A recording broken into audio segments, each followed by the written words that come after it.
Bonjour et bienvenue, je m'appelle Roy Palace, je suis l'auteur du blog Le Dessin et cette semaine je reçois un dessinateur professionnel qui s'appelle Pascal alias Akik Ravri. Donc Pascal, bonjour. Bonjour Roy. Pascal a illustré deux romans pour enfants qui ont été récemment publiés aux éditions Morrigan.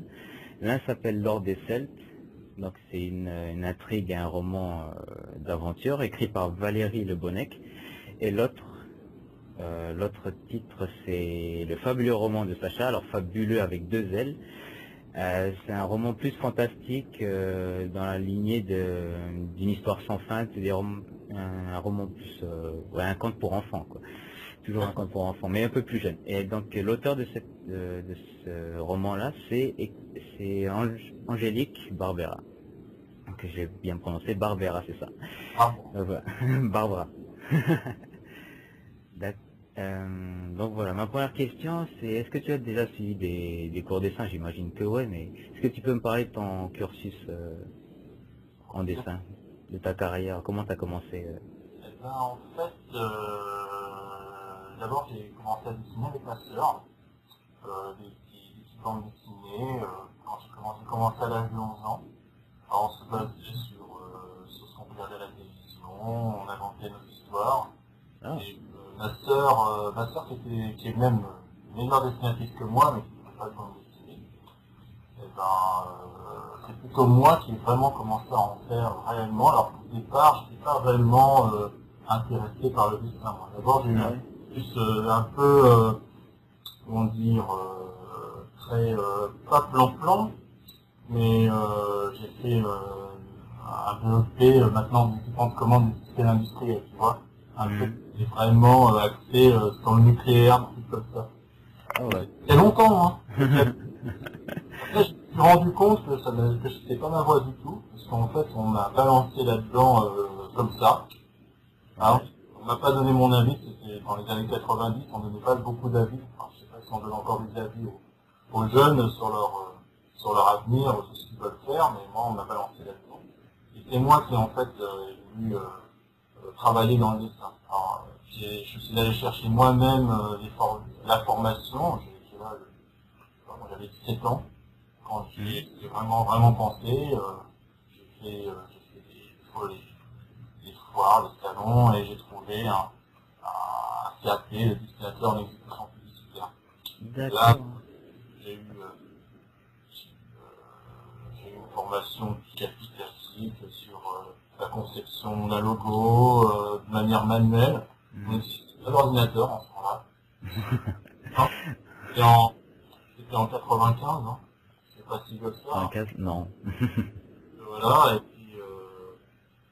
ensuite, quand j'ai vu que ce CAP n'aboutissait pas vraiment à grand chose après, je suis arrivé à trouver une autre formation, mais dans un lycée un peu plus huppé, mais pas huppé vraiment, mais c'est peut-être l'environnement qui peut donner ça, c'était à la Martinière de Perrault à Lyon, À Lyon, ouais. qui était très connu artistiquement, et c'est par dossier.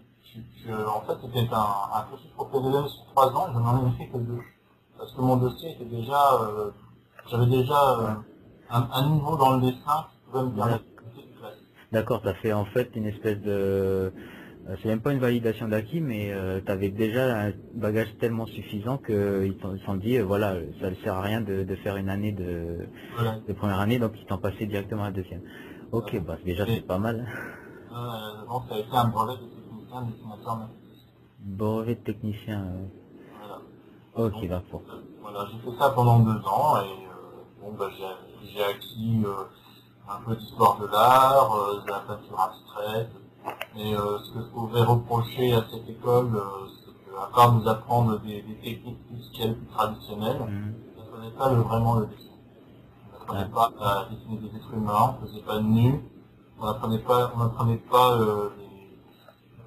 comment on pouvait confectionner, je sais pas, une illustration pour les enfants, comment on pouvait appréhender ce genre de choses-là. mhm. Ça, ben, je suis devenu autodidacte à ce moment-là. Ah, d'accord.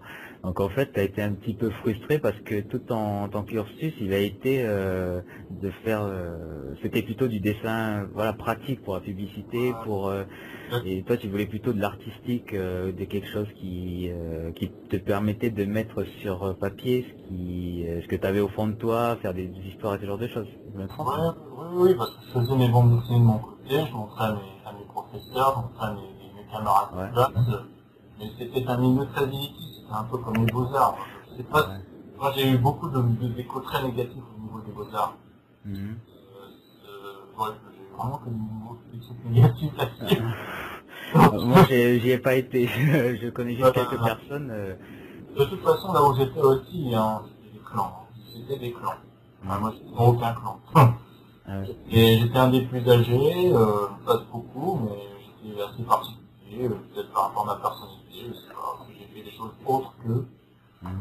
pas de même milieu social, peut-être financier, absolument rien. Bon, je vais pas faire la psychologie de trottoir, ça s'appelle, mais bon, voilà. D'accord. Eh ben, wow. Bah, Des fois, comment j'ai fait. Des choses différentes, ouais. moi, je m'étonne en revenant vers le passé. Mhm. Ouais. Ok. Alors, je poursuis. Je voulais te demander comment est-ce que tu as connu les auteurs de ces romans-là? Alors, en fait, c'est Valérie Le Bonnet que j'ai rencontré pour la première fois, mais en fait, on s'est rencontré près d'un an plus tard, physiquement. C'était via Café Salé. Café Salé, je sais pas si tu connais. Non, je Alors, connais pas Café Salé. Café Salé, c'est un des sites les plus, un site international d'artistes graphistes. Ah, non. Exactement. CFSL, plus précisément. Mhm. Ils font des artbooks, depuis pas très longtemps, depuis je crois que depuis 4 ans, ils font des artbooks, peut-être 5 ans. Avant, ils faisaient pas ça. En fait, c'est devenu une communauté d'artistes, un forum. D'abord, c'est un forum où Mhm. on peut montrer son travail, discuter. Et c'est très riche, on peut même trouver des offres d'emploi. Ah ouais. Et donc, si je devine un petit peu, c'est Valérie qui avait mis une annonce ou toi tu recherchais quelque chose et... Bon, Non, en du fait, tout, c'est par hasard. j'ai mis une annonce dans un cadre professionnel en disant que j'étais disponible, tout ça. Mhm. Et bon, je crois que Valérie a vu mon travail et qu'il m'a demandé si je voulais collaborer en tant qu'illustrateur pour un de ses romans, mais pas pour Morrigan Édition. Là, Ah, Morrigan Édition, c'est Valérie qui a proposé mon travail à Morrigan Édition et ouais. ils ont aimé ce que j'avais fait sur un de ses premiers romans. Mhm. Ce premier roman jeunesse, qui s'appelle Le Domaine des Mystères, et qu'on a autoproduit tous les deux. Ouais. Ça a duré une collaboration longue. On n'a pas gagné grand chose là-dessus, mais ça nous a mis un peu le pied à l'étrier. D'accord. C'était la passerelle en fait, ouais. Voilà. Donc c'est Valérie en fait qui m'a fait connaître Morrigan. En fait, c'est lui qui a proposé son travail à Morrigan. Mhm. Et bon, il a montré ce qu'on avait fait sur le domaine des mystères. Et Monique Le Dantec, qui est l'éditrice de Morrigan, qui est aussi écrivain, m'a contacté et m'a demandé si ça m'intéressait à compte d'auteur, enfin pas à compte d'auteur, mais en tant que co-auteur de l'œuvre, de travailler là-dessus. Ok. Ah, ça y fait, hein. Bouche à oreille comme ça, C'est les pas gens qui ont ouais. des relations. C'est des romans qui ont deux registres différents. Est-ce que tu as une préférence entre le genre un peu suspense ou le genre fantastique? Toi, comme ça, est-ce que tu préfères dessiner un type d'histoire particulier? Un type d'histoire particulier, oui. Parce que moi je suis très inspiré par les œuvres fantastiques, mais comment dire, comme quelque chose qui se passe dans un monde complètement routinier et qui sort de l'ordinaire. Mhm. Hein, quelque chose qui bouscule la routine d'un homme lambda qui peut rentrer dans un fantastique complètement Ah. fantasmé, formidable, complètement incroyable, quoi. Mhm. Quelque chose qui a tendance à bousculer le lecteur et peut-être même à s'identifier à la personne qui subit ce fantastique à son insu. Son acier, ouais. Donc là c'est carrément l'histoire de Sacha là plutôt. Donc. Exactement. J'ai bien apprécié l'histoire et je Euh, suis dedans.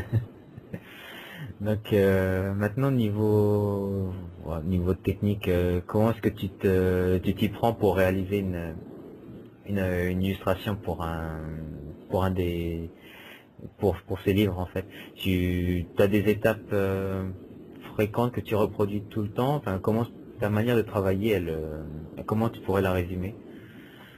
La résumé. Ça a été très laborieux de trouver ma manière de travailler. En fait, Ouais.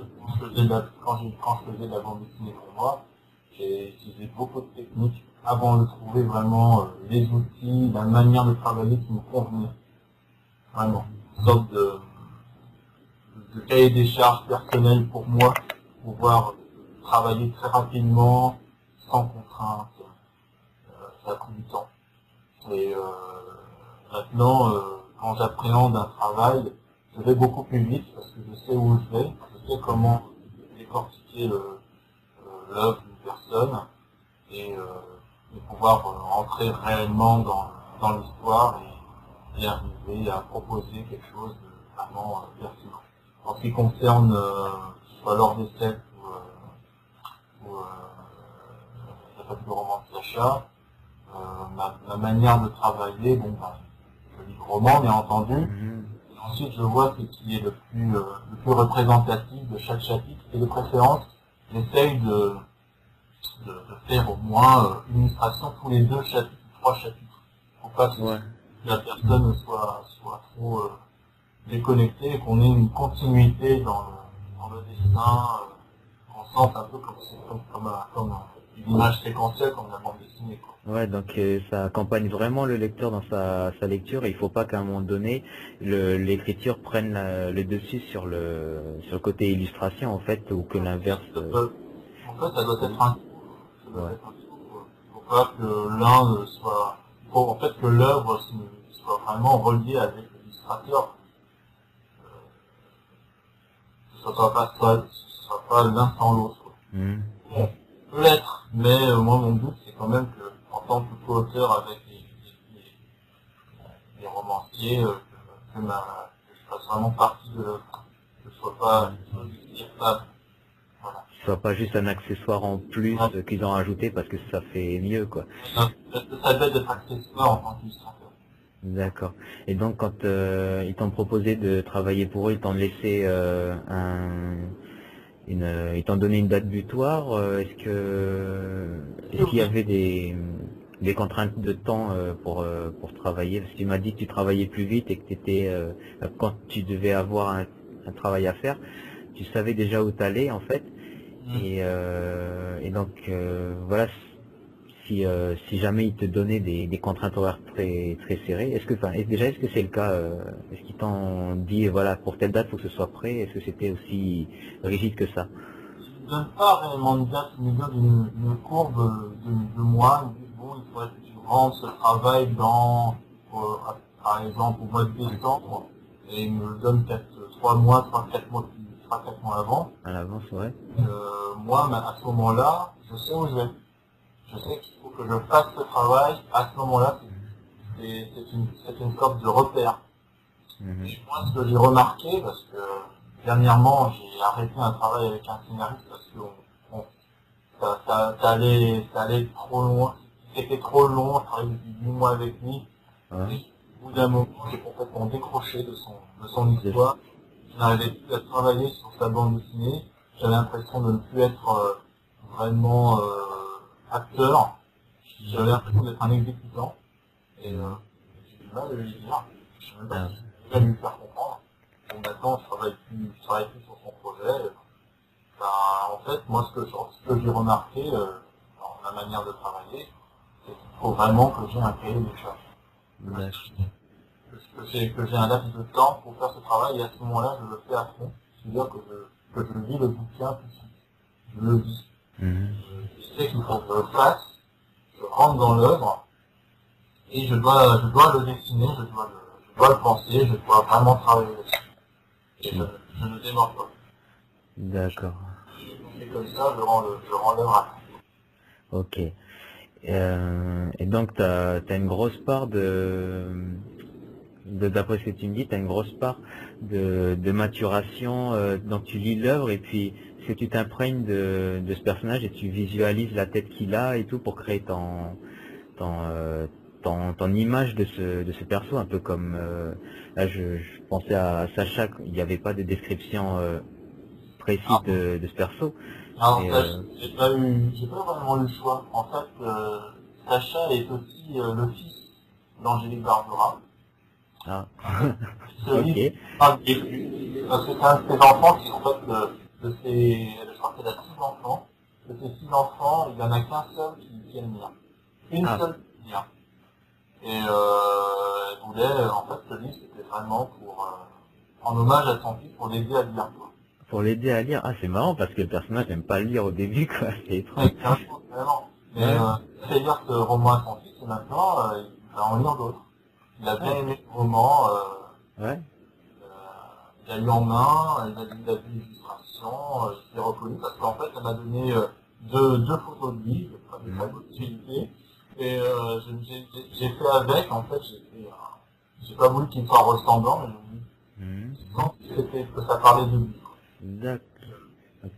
Donc t'as repris peut-être juste des traits, quelques traits comme ça et que t'as mélangé avec un autre visage. Voilà, sa chevelure abondante, son air un peu chacun du garçon, ben, je l'ai repris.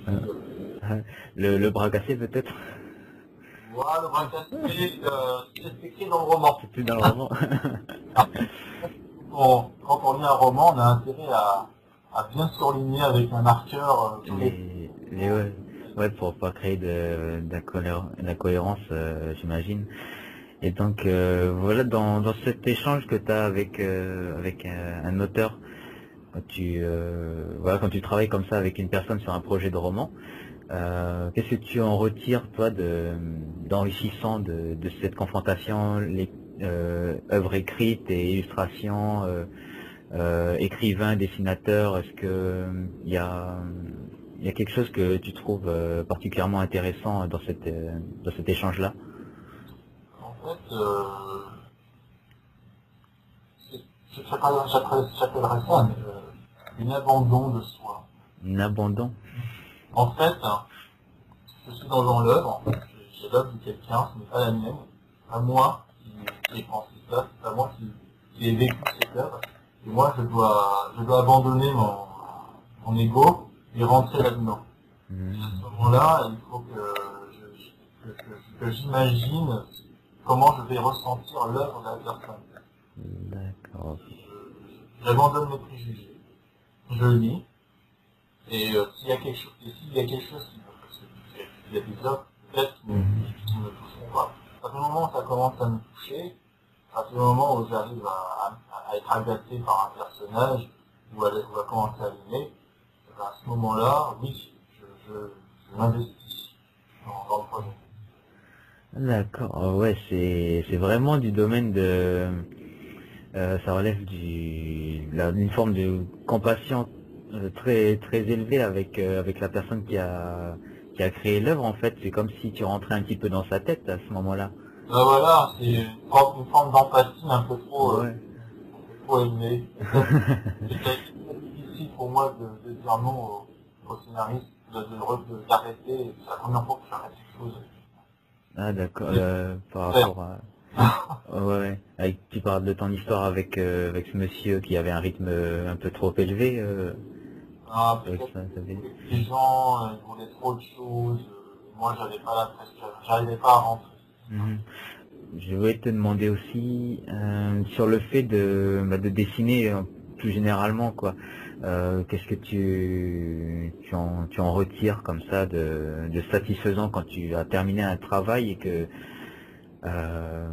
ou pendant l'exécution même, que ce soit pendant le procédé où tu crées ou après à la fin, qu'est-ce que tu ressens du fait d'être en train de dessiner ou d'avoir accompli quelque chose Voilà, c'est un sentiment très ambivalent. Hein. Des Ah moments oui?